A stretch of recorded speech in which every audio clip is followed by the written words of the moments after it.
விடுங்க. நான் எதுக்கு கொடுக்கணும்? நான் தான் போட்டே விடுவேன். பெரியதா நீ என்ன பண்ற? உன் கால் எடுத்து இங்க வைக்கிற. சும்மா இருங்க அத்தா. பரவாயில்ல, நீங்க கையிலே கொடுங்க. ஓய், கொலுசை நான் தான் வாங்கிட்டு வந்தேன். நான் தான் போட்டு விடுவேன்.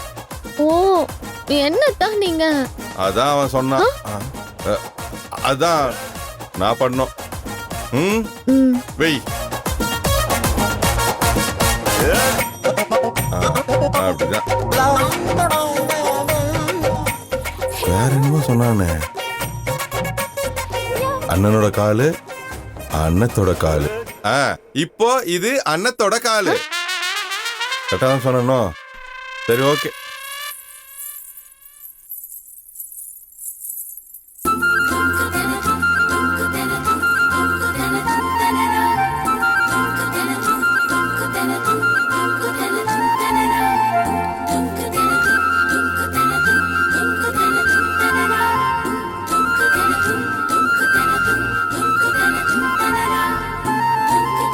இப்போ அந்த காலையும் வெய்.